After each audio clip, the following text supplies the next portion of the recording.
All right, looks like we're live. And howdy, everybody. Where's my camera? Oh, there it is. Okay. Uh, this is Kyle Whittington. Today, I'm joined by Father John Brown.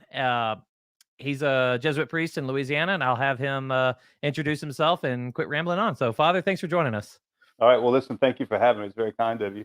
My name is Father John Brown. I am a member of the Society of Jesus of the UCS province, which covers everything from, I guess, from Denver down to Miami for the Jesuits in the United States, including Puerto Rico and Belize. So, yeah, I'm a member of the Society of Jesus, have been for close to 23 years now, and I'm currently working at Jesuit High School in New Orleans. Okay. All right. So, okay, the province that you mentioned covers from Denver to Miami. How many provinces are there here in the U.S.? There are five, I believe. Okay. So All there are right. 5. I mean, So, there were 10, and then they began to combine. And I'm not certain that every process of all of the combinations have happened. I'm not 100% sure, but yeah, I okay. think the intention is to be down to 5. Gotcha. Okay, that makes sense. Now, okay, I've got a kind of a weird question for you because I was doing a dive into like Eastern Catholicism, and I was noticing here in St. Louis we've got a few Eastern Catholic uh Eastern Catholic churches, and I was noticing that like their clergy also had SJ at the end. So are they? Is that something Could, different no, or it could be a Jesuit. Could be okay? a Jesuit there, sure. There are Eastern Rite Catholics who are Jesuits. Yeah, so Okay, we don't make a distinction that way. okay, that's really cool. Mhm. So all right, well, cool. So how did you so growing up, like obviously every practicing Catholic, hopes that their sons become priests and whatnot. So You think how was so?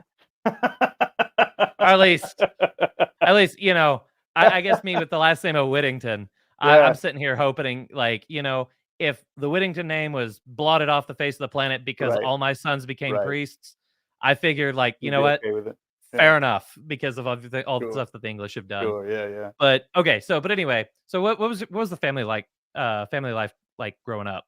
I mean, I'm from a very big family. I'm number 10 out of 12 children. So Oh. I think my parents could afford to give one to the priesthood at least. But no, we were Catholic growing up. Attended mass on Sundays. My parents were very good about having us, every night kneel down together and say our prayers together before everybody goes to bed. That sort of stuff. I went to a Catholic elementary school. I went to a public high school, but I went to a Catholic elementary school in the nearby town. But we were farmers, and so kind of out in the kind of on the outskirts of a lot of what might happen in the bigger cities. So I never saw a lot of I guess, the kind of vibrant Catholic life of the big city, but certainly in South Louisiana, in a kind of the Cajun area of the state, it's very, very Catholic. So I grew up with that going on, but also a whole lot of Protestants as well.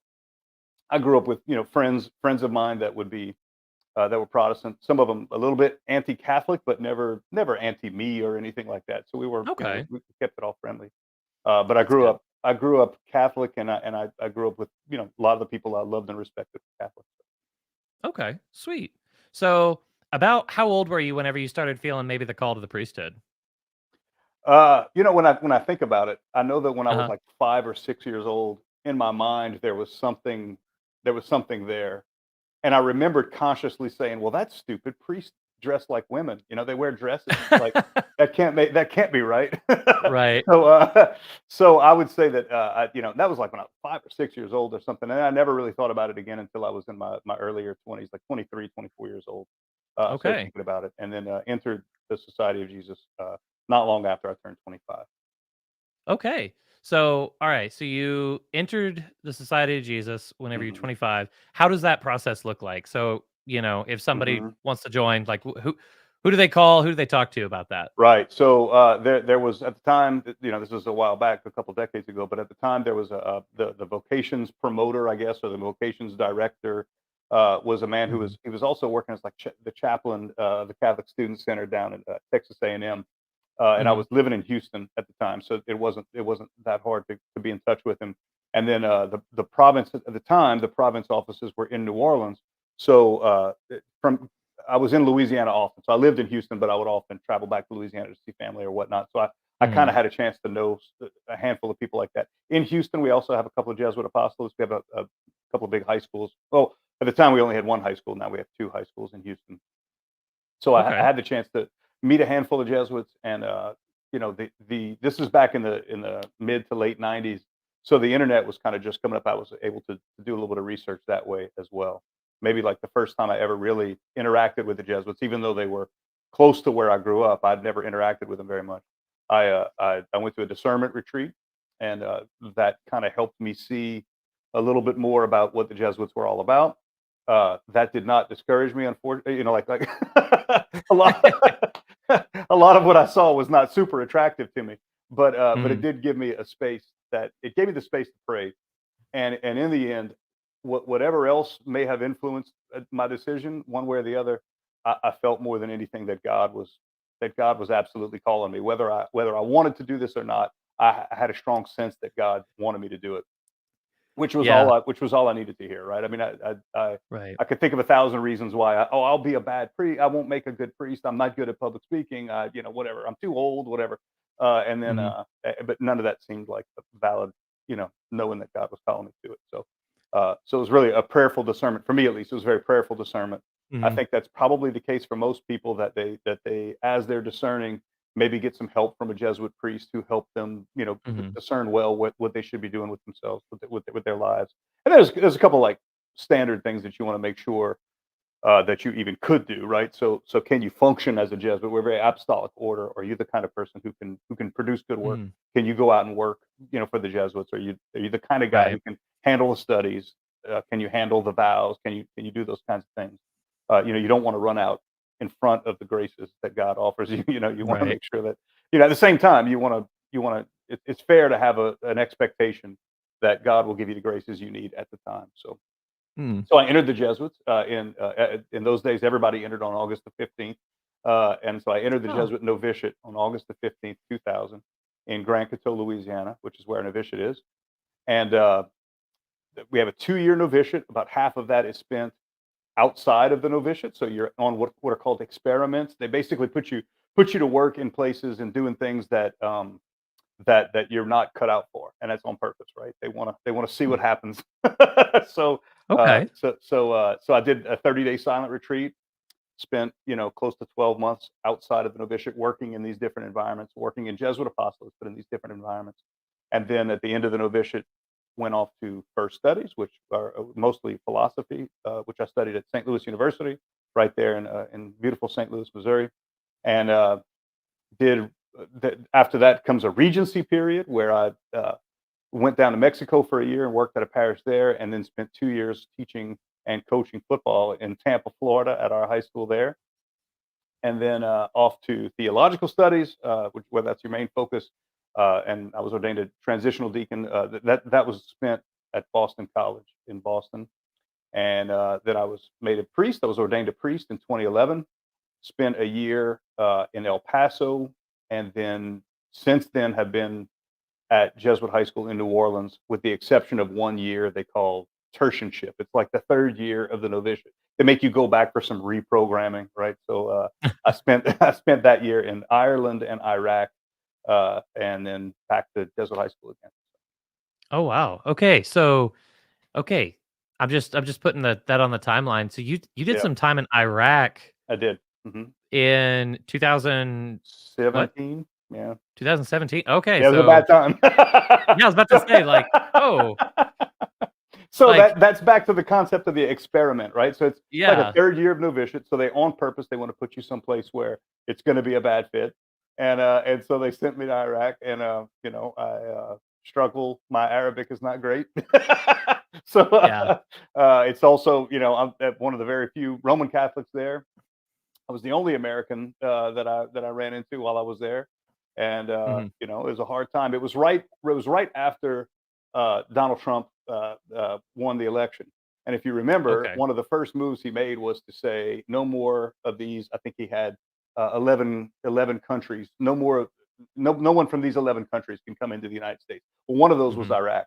And so there I was arriving in Iraq, and everybody's saying, "You won't let me in your country." That's probably smart. So I learned a lot about kind of Ugh. geopolitics while I was there. Yeah. and Oh, man. and it was right. It was kind of right when what got him to reverse his decision on Iraq was the way that the Iraqis began to really fight Daesh, to fight ISIS, and that Mm. that helped to change. Donald Trump's mind on Iraq. So he reduced it. He reduced the number of countries down to 10. Allowing Iraqis Hmm. to come. Okay. Yeah, that's interesting. Uh, yeah, it was like when you were doing that, I was active duty at the time, so it was just like Okay, that was okay. not a happy time. Yeah, no, But I'll tell you. I mean, yeah, certainly there were times where I was close enough to Mosul that hearing the bombs go yeah. off and all that kind of stuff. So now nobody Wow. ever shot at me, nothing like that. But a part of my job was to go and assess uh, the damage that had happened in the Nineveh plain. So I was mostly spending my time in Erbil, which is kind of the Kurdish part of Iraq. Right. But at the time, it was absolutely chock full of Iraqis from all over because they were sort of they were refugees within their own country, running Mhm. from uh, the ISIS controlled areas. So Right. it was a crazy time, but I loved it. I'm very very grateful for having had the opportunity. Wow. Yeah. No, that sounds like way more intense than anything that I ever did. And like it's like I've been to Afghanistan Uh huh. and like Yeah. and it's just like but for me like they called me a fobbit, I never left the base. Sure, yeah. So So uh I never went on a base, which was sort of yeah. part of the that was part of the saving grace of it all. Was it was like because I wasn't with a large group of Americans, it Uh-huh. became hard to kind of target me and or anything like that. But every day I'd open up the newspaper and Yeah. some Catholic priest was was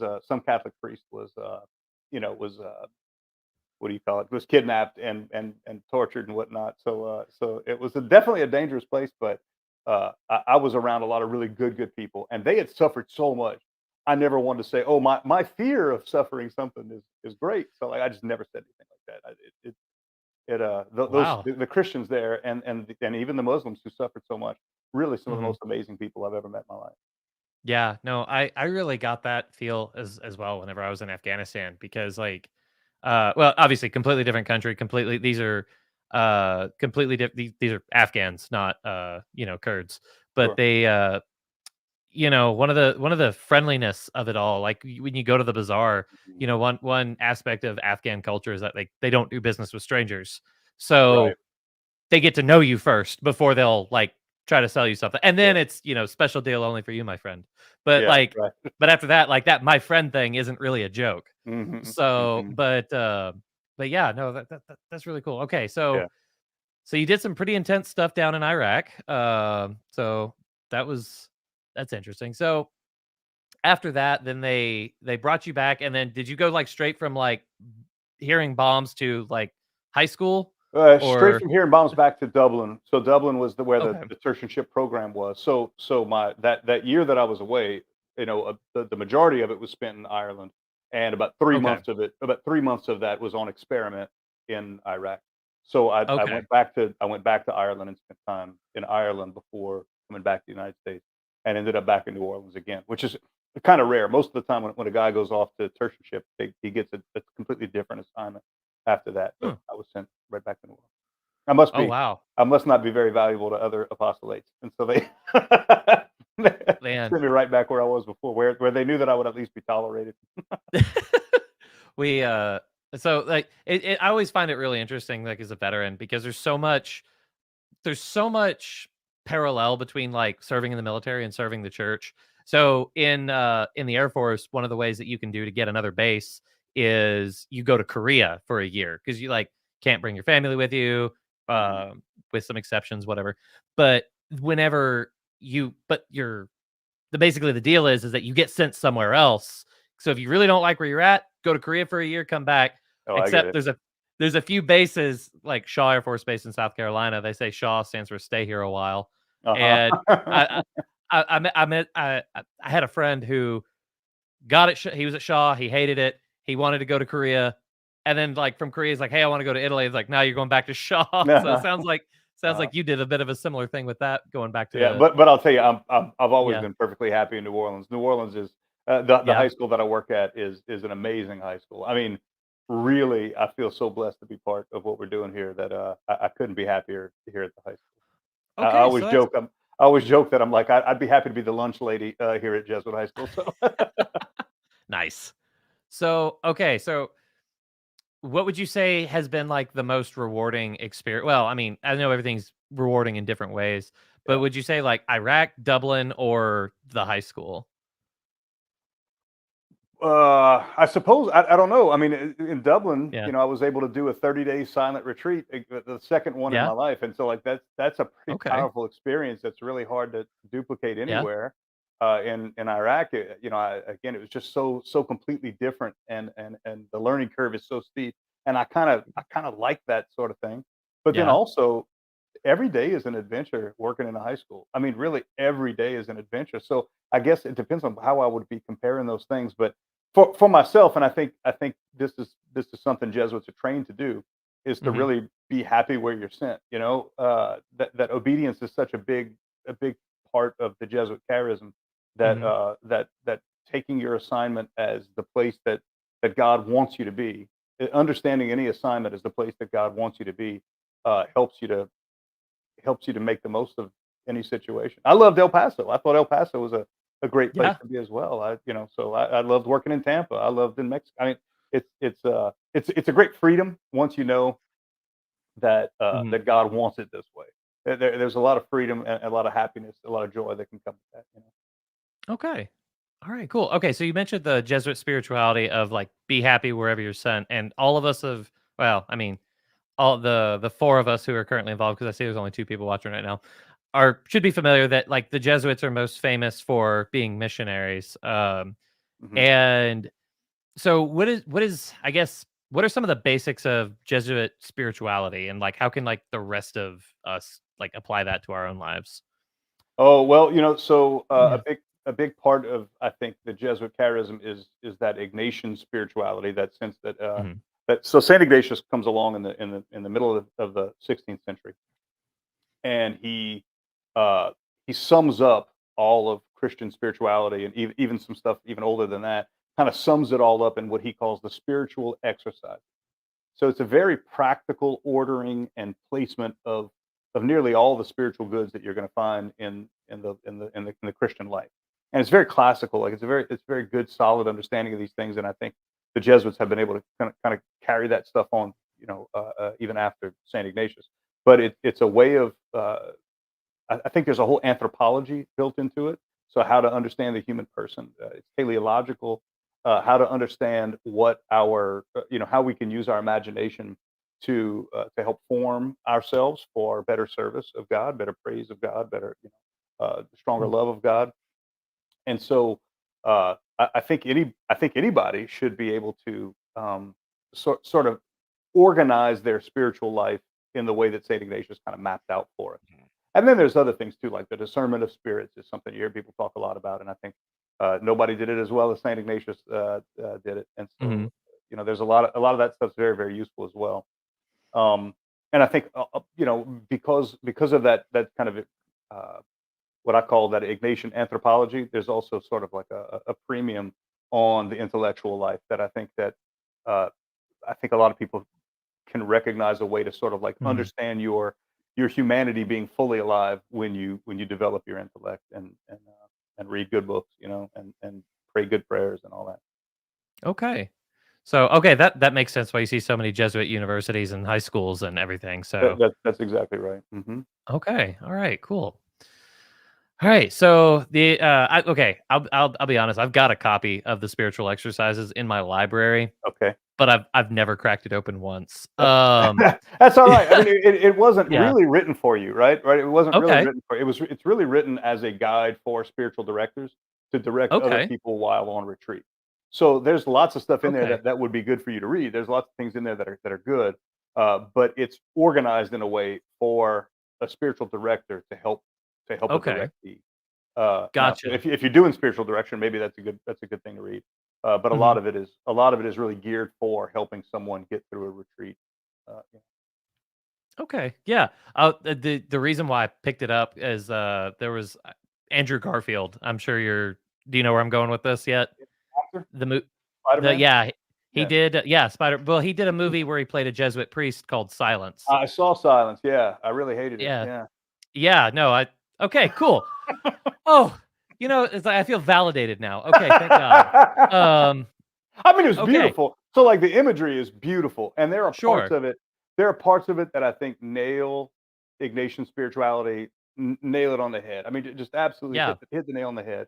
There's a moment where, where Andrew Garfield's character is like on his hands and knees, and he's looking down into a puddle of water, and he sees Mhm. the face of Christ reflected back at him, and so he Right. recognizes this is his imitation of Christ. There was parts like that where I just thought, this is fantastic. There's a scene where he's reluctantly hearing the confession of someone who had hurt him pretty badly. Right. There are scenes like that that I just thought were really amazing to watch.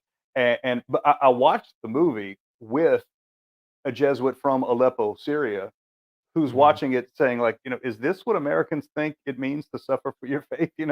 Is this what that opened my eyes to kind of like yeah, Hmm. that's basically what I think that movie is. That movie is I believe, and maybe I'll get in trouble for saying this, but I think that Hmm. movie is basically a hyper Americanized version of what it means to think that your faith is something that it might be better if you just hide it and you can have it personally for you. Like you can be holding on to your own crucifix, but Mhm. nobody else needs to know that who your Lord and Savior is. And I Hmm. think that's what I disliked about the movie so much. Yeah. Oh, yeah. I guess I was never able to like uh, I guess put it into words. It's just like I don't know why I can't put it into words, but this doesn't sit right with me. Yeah, And yeah. The okay. the the book was the book was much better. It was much more tragic, and I Oh think yeah. the real story is way better. Like the actual real story of the characters that you see sort of halfway portrayed in the movie. So the man who wrote the Mhm. book is a Japanese Catholic Okay. who did not feel like he fit into Japanese society very well, and so as a young man moves to France thinking, "This is Europe. This is where my faith is going to take off." And he's basically an outsider there because he's Japanese. And so his Mhm. sense of how things are supposed to fit, or it's really shaped by that experience. And Hmm. then you see the movie, which is I think doesn't grasp all those things the way that they need to be understood. Gotcha. Okay. So the author was the Japanese Catholic, but then Right. you said the real story was a lot better. So I guess Yeah. like now you've got like it's like okay, I'm intrigued here. So what is Yeah. what is the real story of that then? Well, okay, so there were Jesuits who went to Japan, who Mhm. were missionaries in Japan, who suffered a lot, and they were definitely tortured, and there were torture techniques that got them to apostatize or step on the I think they're called the efumi, the images of Christ. Mhm. That absolutely happened. But what happened with a lot of them is as soon as they did that, as soon as they came back to their senses, they would recant and say, I do believe in Jesus. I am a Christian. I am a Right. Catholic. I do believe in all these things. And so they'd go right back to being tortured again. And so that cycle of sort of losing their will, having their will, taken away from them through torturous methods and all this kind of stuff, and then Mhm. coming back to their senses, and then immediately saying, "Please let me, let I take it back. I really am a Christian." That happened often. And then Qui-Gon Jinn, what's his name? The actor Liam Neeson. Liam Yeah. Neeson. Thank you, Liam Yeah. Neeson, who I think is a pretty sincere Catholic. Liam Neeson, the character that he plays, eventually they tell him, "You cannot take back your apostasy. You are going to remain an apostate." And he would say, "No, no, no. I'm a Christian. I'm a Catholic. No, no, no. You cannot take it back. You have now definitively declared yourself no longer Catholic." Yeah. And they set him up with a wife, which is most likely a woman whose husband had been executed as a criminal, who had children, and so there's a little bit of confusion whether or not those children were his or not. But there's strong reasons to believe that they weren't his children, that they were the children of the man who was executed. And then Mhm. and he wrote a book, which in the movie they portray it as he willingly writes this anti-Christian book, but in Mhm. fact he was like the dialogue partner in a book where he's representing Thomism against Confucianism or something like that. Hmm. And the book is written by the author is a believer in Confucianism, and so Thomism doesn't come across as looking all that great, but it is the Jesuit who's trying to defend Thomism, you know, through all that. So there are strong reasons to believe that the character that he plays was a faithful Catholic who tried hard to be the best Jesuit he could be, and was tortured in such a way that he couldn't carry out, what he wanted Hmm. to do. Hmm. That's a Okay. lot. I just said a whole lot. Sorry. No, no, it's fine. No, like that's okay. Like that because I remember watching the movie and just I don't know, the movie just Yeah, ends and you're just sitting there Hollywood. like Yeah, the Jesuit from Aleppo who's sitting next to me says, "He is burning in hell," you know, yeah, because he's on a funeral pyre, right? So like right, right. and he's like, "He is burning in hell." Yeah, it's just Yeah, it's like that's not great. yeah, But yeah, yeah, okay. So then okay. Okay, but anyway, that was a wonderful tangent to go down. yeah. But Sorry. the reason why I picked up the spiritual exercise because like Andrew Garfield said in preparations for that, he did the spiritual exercises and he said Right. because of that, he said that he liked he said that he fell in love with Jesus and it's just like, Hmm. hmm, Yeah, yeah. okay. No, listen, So yeah. the exercises are powerful. There's no doubt about it. Mhm. If you give yourself to Yeah. the exercises, if you really give yourself to the Mhm. exercises, it's really powerful. But I'm sure there are people who participate in that sort of thing, half-heartedly. Mhm. But I'll tell you, as somebody who's done 30-day silent retreats twice in my life, Mhm. it is there's nothing else like it, and I can't compare it to anything. Even going through the retreat, day 6 of silence with these prayers are not like day 21, and day 21 is not like day 28. Like you just Mhm. you become a changed man, and I Hmm. think that's built in. The exercises are built to do that to a person, and they're Okay. effective. Okay, that's cool. So, okay, you've mentioned the silent retreat. Now, I'm one of those guys who can barely go 5 minutes without saying something. I've You read really need the silent retreat. well, so for the past couple Yeah. of years, I've been reading The Power of Silence by Cardinal Seurat, Oh, okay, and yeah, yeah. so, like, it's just like, okay, but I've never done a silent retreat, but, like, so can you speak a little bit more about that experience? Yeah, so it in the Ignatian sense, the silence, Mhm, there's a lot there. There's a lot there. It's not quite this. It dips into, but it is not centered upon the silence that a lot of mystical people, a lot of mystics, a lot of prayerful mhm, people, where it's like this kind of clearing of your mind, and you really want to just be in the blank space and all that kind of stuff. This is a very structured kind of thing where the reason you're silent is so that you can fill your mind with a ton of images and sounds and smells and all this sort of stuff to help you experience uh, mostly gospel scenes, but some other things as well. But to give you that mhm, experience, and a real experience and a real time of reflection so that you can orient your will according to what God wants for you in your life. And so I never felt alone, even though I hadn't spoken with anybody else for 30 days. I never had a moment where I felt alone. I mean, I even remember having the feeling as if my personal space was that I needed some personal space from God because God was so much in my business. So I mean, I got over that feeling real quick, but it was this feeling of I never felt like I was just by myself even once. So the silence that people fear of, like, well, I'm just going to get fidgety, I'm going to run out of things to think, I'm going to, whatever, that was not my experience at all. My experience was a very full, rich time of interaction with Christ through the Gospels, and with good theological meditations as well that are important to think about. okay. Now, like, so you did the 30-day silent retreat. Did you ever, like, slip up or just, like, accidentally say something or, like, I don't know, how does that work? No, we Uh, all kind of talked about it. The other novices that were with me, and then later on when I did it the mhm, second time, the tertians that I was with, we all very much recognized what we needed to do, and how, like, I didn't want to mhm. ruin anybody else's silence either. So, Oh, so we okay. were we took it seriously. So in Grand Coteau, there are these wonderful. It's a great big place with big tall trees and lots of grass to walk around on, and all that kind of stuff. So I never, Mhm, never felt cooped up or anything like that. So it wasn't like we were all sitting right next to each other. Um, mhm. and then the second time I did it, I was near St. Anne's Park in Clontarf, in Dublin, and so I could walk around St. Anne's Park all the time. That was nice, just to kind of give myself some space out in nature. It is funny though that, like, I think when you get a bunch of men in silence like that, that some things can become incredibly funny. Like, you're eating at the supper table together, and Mhm. somebody knocks over the salt, and it just becomes this incredibly funny thing because you've got no other, like, It's the funniest thing Like, that's happened all it's the day. funniest thing that's happened all day, that sort of thing. And so there's kind of like a release to kind of snicker at, or giggle at the guy who dropped the salt or whatever. So Right. a lot of that. And then, you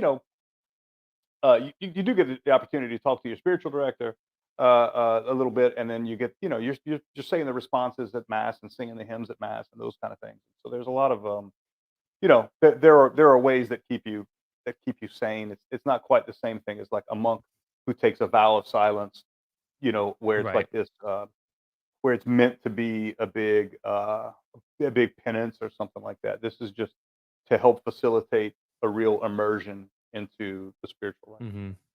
Yeah, okay, man, that sounds really refreshing. Like, I was like, "Dang, how do I do I just I, tell my wife to watch after the kids by herself while." I can't tell you how fortunate I feel for Yeah. for having had the opportunity to do it. There is a version that you could do that's, it goes over the course of about a year. They call Mhm, it the 19th annotation retreat. In the spiritual exercises, there are these annotated kind of notes, right? So the mhm, 19th one describes a way that you could allow somebody to do that same kind of retreat in everyday life, but over a very long time. And in a lot of hmm, ways, that's a lot harder because you can't block off big chunks to do it. So you have to say, mhm, I'm not going to watch any television for a year. I'm not going to turn on my radio for a year. I'm not going to, and you break off everything that's unnecessary, but you do keep up with the necessary thing. But I think hmm. that could be a lot harder to sustain over a long period of time. Yeah. No, that's it's wow, I need to tell my wife about that because she's one of the things that she's sick of is all the screen time, so you said, like, no television for a year, it's like, Right. "Hmm, Right. Right. okay. Okay, Well, maybe you I'll." can always do a shortened version of the retreat. You can do like an eight Right. day an 8 day silent retreat where you just take a week to be completely silent, and that's, I think, a very healthy thing to do. I do it once Mhm. a year. I do the 8 day retreat once a year. Okay. And okay, so do you when you do this, is like do you go somewhere specific or is it just So in 23 yeah. years, I've done it different, a lot of different ways. So sometimes Okay. it's at a retreat house, and so you go and try to break away Mhm. from your normal environment and go to a retreat house. That's probably the most common way to do it. For myself, I'm a little bit different. I don't know a lot of guys that do what I do, but I typically try to go out to a place which is about as rustic as I can get it to be. So I've done a retreat like this out in the desert of in New Mexico. Where I Mhm. was in this little cinder block kind of hut with no electricity, no running water, anything like that. I did it. So there's this old. We had this old school bus at the high school I work at, and Mhm. it had been wrecked a little bit, so like the emergency door wasn't operating, and to fix it all, it was basically total. Mhm. So my brothers bought the bus from the school, and then I took just a bunch of kind of scrap materials and finished out the inside like a kind of like a cabin. And so now Okay. that I know where that bus is parked, and so sometimes I'll go out there and spend time in prayer out of this retreat bus. That's out there in rural South Louisiana. Wow, that sounds like the most like I guess Catholic and like redneck thing that I've ever heard. Like married together in a really Yeah. beautiful way. Okay, well, it gets worse, alright? I'm telling you more than I tell e everybody, but, it gets worse. Usually, I'll take, like, a bag of rice and a shotgun, right? So, like, I'm like, if I don't kill it, I'm not eating it. And so, like, my last 8-day retreat, I survived on rice and bullfrogs. And, like, so, like All so, right. like, my breath smelled like frogs. It was terrible, but Bet your French was amazing. yeah. Oh, yeah. But Yeah, oh yeah, yeah, man. Okay, yeah. that honestly sounds really cool to do though. Like if I'm not killing it, I mean, I'm from rural Oklahoma, so I'm showing Yeah, I'm showing yeah. showing where I'm from too. But man, okay. So Well, if you're gonna oh, try go that, ahead. you gotta try that in a place like South Louisiana where you got a whole lot more things creeping and crawling around that you can eat. So Yeah. I say I ate nothing but bullfrogs. There was a crawfish pond nearby, so I stole a bunch of crawfish from this crawfish farmer who was my nephew. So what was he gonna do? So I had a little bit of variety, but I certainly ate a whole lot of bullfrogs.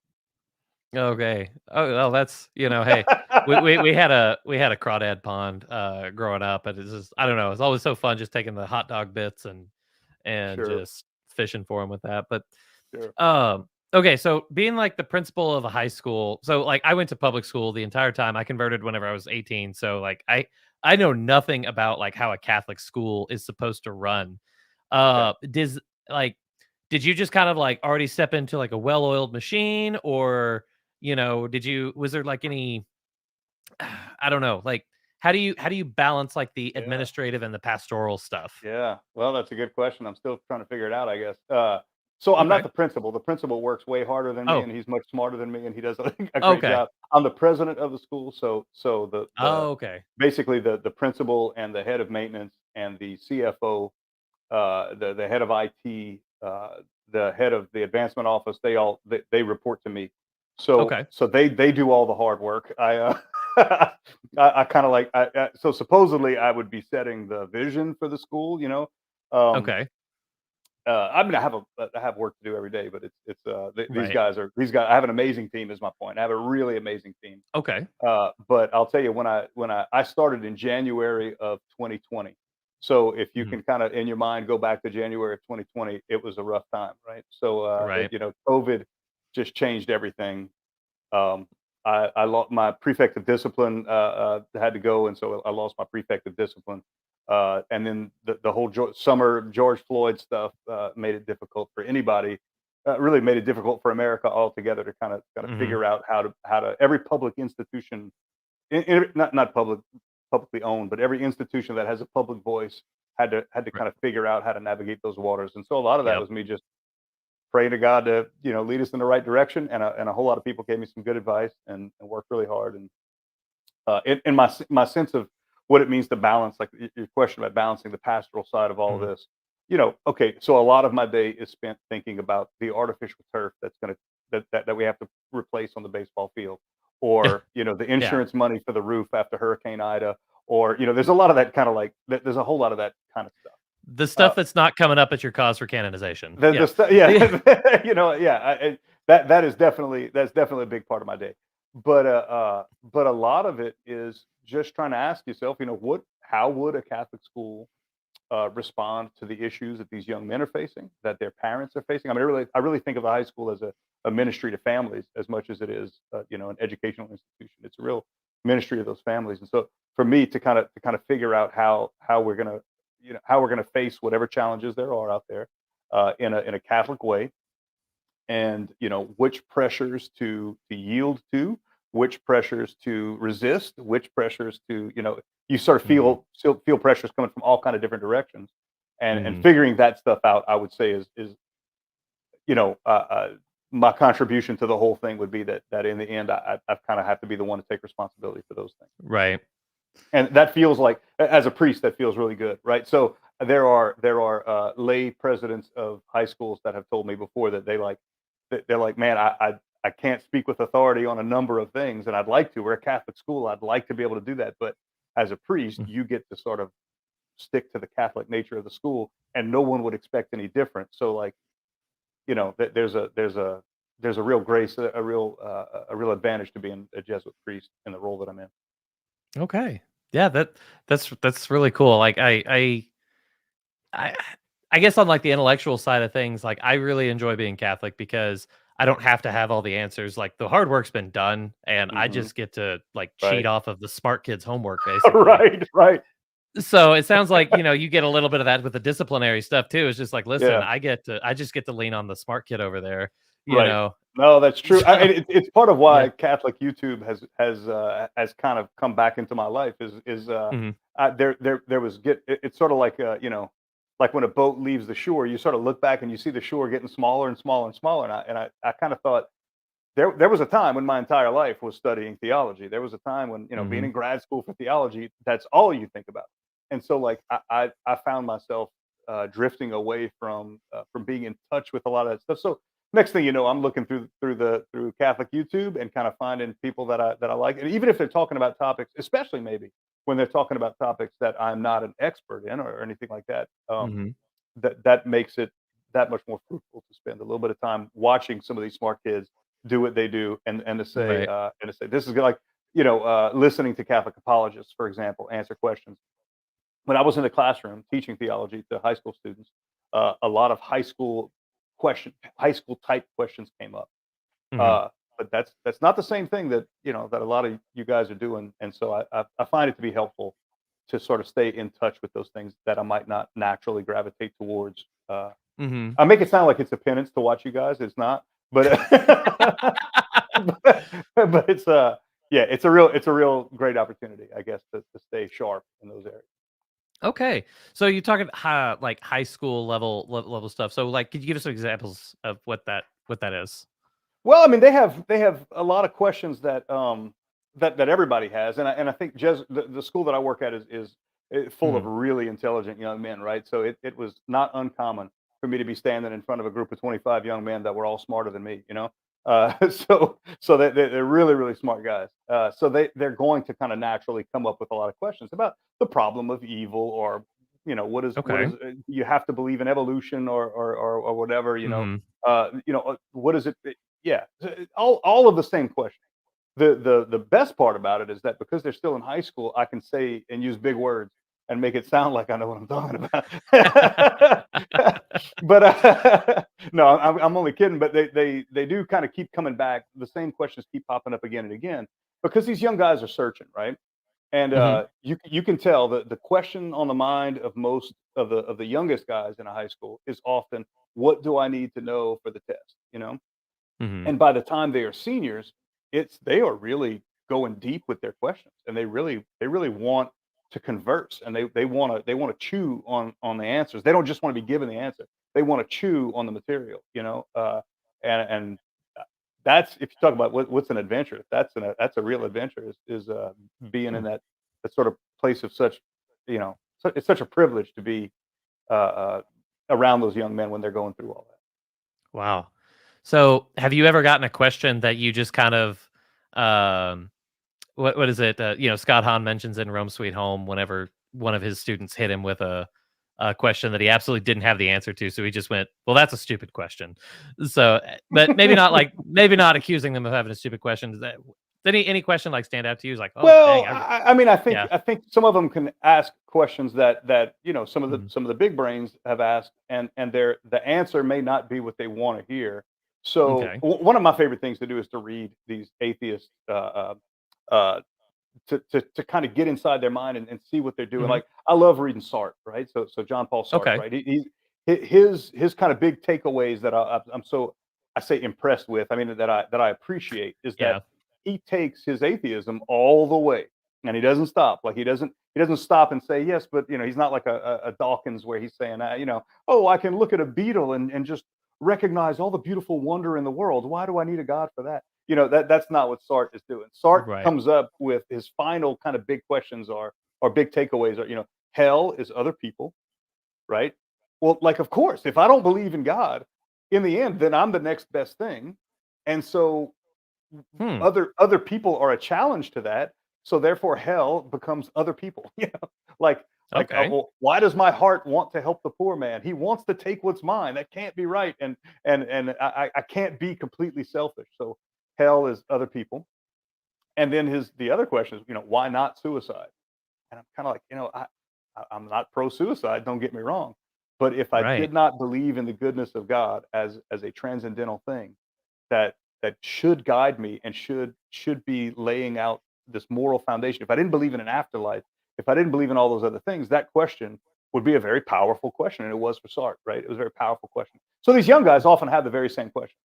And often they don't, the answer isn't convincing. So there are mhm, times when I don't have a way of saying it that is completely convincing. But it's not like I don't have some answer. I mean, gotcha, I'd worked with, I've done the job long enough to have an answer for everything. They haven't right, all been the most convincing answers in the world, or mhm, else we'd have a bunch of perfect students one way or the other. And right, sometimes it's not an intellectual question. Sometimes it's, the truth is they're having a fight with their dad and their mom, and this mm, is how they're rebelling. And so trying to mm, get them to see that the real way to rebel, the real way to be countercultural, is to take Jesus seriously, or yeah. You really want to give the finger to your parents, go join the seminary. right. So, Right. Right. Yeah. Yeah. Yeah. yeah. Yeah, no, like, I you see it online all the time sometimes where um, they say that, like, tradition is, like, the last, like, true form of rebellion, here, like in Mhm. the United States, because we were on a trip to Nashville to go to a Dr. Hahn talk, and we stopped somewhere in Kentucky, and we stopped at a park, and I looked around, I pointed it out to my wife, and I said, "Look at all the women who are about our age here. Every single one of them has like blue or purple or whatever hair. You're the only one sitting here with your natural hair color." Yeah. Who's the It's rebel like, now? yeah, exactly, Yeah. exactly, Yeah. and, it's just like, and not saying that that makes them terrible people, but it's just like, like the rebellious thing is to go deeper into this, and of course, now we've got, an obnoxious number of children and whatnot, so, we're Yeah. we're we're living the true rebel life here, Right. but, Right. yeah, as long as that rebellion's focused at, sin and not, you know, Right. not Yeah. not Yeah. shouting Yeah. non serviam, whatnot, Yeah, but right on. I mean, that's yeah. the real truth here, right? So like you have, Mhm, I suppose you have this kind of boom bust cycle of, revolution and fascism. mhm, Like the fascism just wanting everything neat, everything, or totalitarianism, right? mhm, Everything's just got to be controlled and within the system, and we're going to make it work, and we're going to control every part of your life. Or there's this rebellious side which says revolution, revolution, revolution. And what we mhm. really need is the return of the king, right? What we really need is Right. Christ to come back, who's the one who's going to lead us, and he's going to be our shepherd, and we're going to be Mhm. shepherded, and it's going to be right. It's going to be right that we are shepherded. That's the, yeah, like I said, they got the boom bust cycle that everybody's on one side or the other all the time, and Christ Yeah. is something altogether different. Yeah. Oh, man. Yeah, that's really cool. So, okay. Now the question of why not suicide with, Hmm. that so a friend of mine just sent me a video earlier today that was making fun of what's going on in Canada, that just with the medical assistance and dying. Hmm. And, it is a really good question that when you think of, like, if there is no God, why not? Yeah. And so is that kinda like the take that Sartre takes on it, or Yeah, is he yeah. yeah, basically, and Sartre had no answer because he himself he felt this need to live, and he was completely Hmm, convinced that the world is going to be just poof when he's gone. There's not going to be some memory of a good life or some lingering pain from a bad life. There won't be anything. There won't be anything at all. So no amount of goodness he would ever experience in the world was ever going to matter. So why not simply end your little segment of history that you exist in? Why not just end it now? I mean, what's the difference? Who cares? And that is, I think, uh, first of all, I do want to, I guess, make a distinction. There are some people who suffer from all kind of serious mental mhm. Yeah, difficulties, that depression, that lead them to do things that are just absolutely terrible, and suicide can sometimes be part of that picture, and they are not always despairing in that sense, and suicide is not all the same. Not everybody who not everybody who right. contemplates suicide is doing it for the same reasons and the same. But Mhm, the Sartre version of suicide, the Sartre right. version of suicide, of despairing of anything good in the world, is a logical conclusion if you don't believe in a transcendental good, which we call God.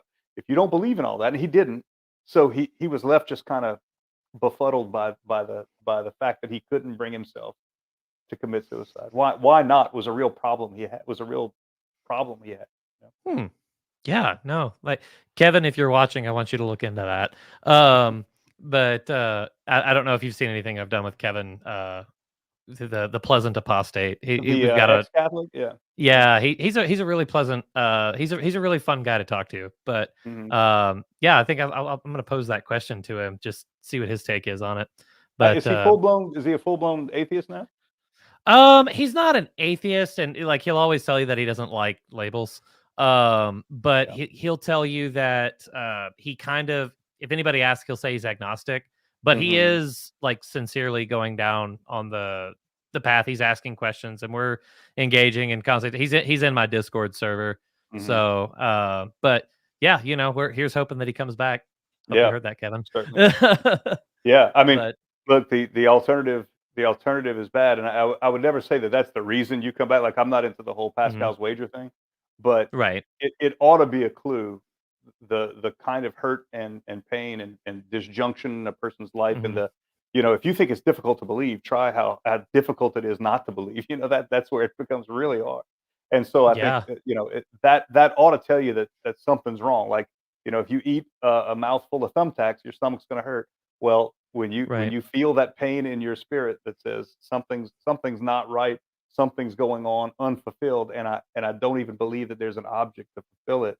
Whereas, okay, so every good Christian feels at least a little bit like our hope is not yet completed. Like that Hmm. we're still living in hope of God fulfilling us completely, right? But when an atheist does that, it's the belief that there isn't anything that's going to complete me. There isn't anything out there that's going to fill that God-sized hole in my heart, kind of stuff. And that ought to be a clue that, like the guy who ate a bunch of thumbtacks and his stomach hurts, that ought to be a clue that something about the way that Yeah. you're conceiving of the world isn't right. Yeah. That argument from desire. That's Yeah, right. that's And I find yeah. there's a whole lot of people taking that argument much more seriously now. And there are even these kind of cultural Christians where Hmm. they're saying, "I'm not sure I believe, but I do believe that believing is good for society." And I'm always Hmm. saying, like, right, you're almost there. Like, you're almost there. You're If right. you believe that believing is good for society, why would it be good for society if it weren't at least kind of true? So Right. Yeah. No, these I'm in this Facebook group. It's called "Oops, Accidentally Catholic," and it's well, it's just kind of like after the Roe v. Wade stuff came out. People oh were yeah. saying things like, "You know what? You guys should just save it until marriage." Because that's the only way that you know that you're gonna have this person in your life for the rest of your life if you're gonna raise a child with them. But it's just like, guys, this is what we've been saying this whole time. Like, What were all these women saying? That we're going to boycott sex. And I'm like, well, right? that's what I'm doing. It's I'm yeah, right there with you. yeah. Yeah, Oh yeah, it's just like this is all we were right, asking for. right. But yeah, well that's cool. Okay. Well, I think that's a good enough spot. And I noticed we talked about it before the show started. I forgot to bring it up, but let's close this out with a prayer for the repose of the soul of Pope Benedict. I would love to do S that. so, but if you would go ahead and lead us. I will. In the name of the Father and of the Son and of the Holy Spirit. Amen. Heavenly Father, you have blessed us with a church and with leaders in that church. And your servant, Pope Benedict XVI, was such a blessing from you, and we give you thanks for that. We ask that you bless all those who mourn and comfort them. We ask that you help his work to inspire others to love you more and to help others to love you more. And we ask that you receive him into your arms, uh, that you might fill his heart with all the joy that he spoke about. Amen. In the name of the Father and the Son and the Holy Spirit. Amen. Okay. Well, Father John, thank you all for joining us, and for all of you who joined us and stuck around this long. Thanks. God bless.